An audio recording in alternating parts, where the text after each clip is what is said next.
ഒന്ന് ആലോചിച്ച് നോക്കൂ, രാമനെ അറിയില്ലെന്ന് പറയേണ്ട കാര്യം എന്താണ്? അപ്പോൾ അത് ആരെ സുഖിപ്പിക്കാൻ വേണ്ടി പറയുന്നതാണ്? രണ്ട് രാജ്യങ്ങൾ തമ്മിൽ യുദ്ധം. ഇപ്പം എന്നോടൊരു അഭിപ്രായം ചോദിക്കണം, ഇസ്രായേലും പാലസ്തീനും തമ്മിലുള്ള യുദ്ധത്തിൽ എന്താണ് അഖിലിൻ്റെ അഭിപ്രായം? എന്നെ സംബന്ധിച്ച് ഇത് രണ്ടും രാജ്യങ്ങൾ മാത്രമാണ്, രണ്ട് രാജ്യത്തെ ജനത മാത്രമാണ്. അല്ലാതെ ഇപ്പുറത്ത് ജൂതരില്ല, ഇപ്പുറത്ത് മുസ്ലിമില്ല. യുക്രൈനും റഷ്യയും തമ്മിൽ യുദ്ധം നടന്നാലും എന്നെ സംബന്ധിച്ച് അത് രണ്ട് രാജ്യങ്ങൾ തമ്മിലുള്ള യുദ്ധമാണ്. ഇനി ഇന്ത്യയെ അനുകൂലിക്കുന്ന രാജ്യം വർഷങ്ങളായിട്ട് ഇന്ത്യക്ക് എന്ത് പ്രശ്നം വന്നാലും ഒപ്പമുണ്ട് എന്നും ഇന്ത്യയെ ആരെങ്കിലും ആക്രമിച്ചാൽ അത് ഞങ്ങളെ കൂടി ആക്രമിക്കുന്നത് പോലെ ഞങ്ങൾ എടുക്കുമെന്ന് പറഞ്ഞ ലോകത്തിലെ സാങ്കേതിക വിദ്യ കൊണ്ട് ഏറ്റവും മികച്ച രാജ്യങ്ങളിലൊന്നായ ഇസ്രായേലാണ് ഇന്ത്യയുടെ ഏറ്റവും നല്ല സുഹൃത്ത്. അപ്പോൾ ഇന്ത്യയുടെ ഏറ്റവും നല്ല ഒരു സുഹൃത്തിനെ നമ്മൾ ഈ കേരളത്തിൽ നിന്ന് തള്ളിപ്പറയേണ്ട കാര്യമില്ല. അതിൻ്റെ ആവശ്യം എനിക്കില്ല.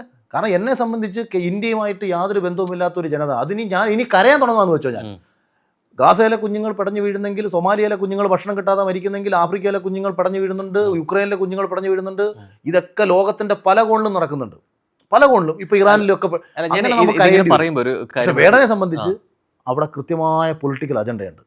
കേരളത്തിൽ ഏത് മാറ്ററാണോ ഇവിടെ ഏറ്റവും കൂടുതൽ ആളിക്കത്തി ചർച്ചയായിട്ടുള്ളത്, ആ മാറ്ററുകളെല്ലാം കൃത്യമായ രാഷ്ട്രീയത്തിലൂടെ പറഞ്ഞ് അവതരിപ്പിക്കുകയാണ്. മോദിക്കെതിരെ വേടൻ 1000 പ്രാവശ്യം പറഞ്ഞോ, പറയുന്നത് ശരിയാണെന്നുണ്ടെങ്കിൽ ഞാൻ 100% അനുകൂലിക്കാം.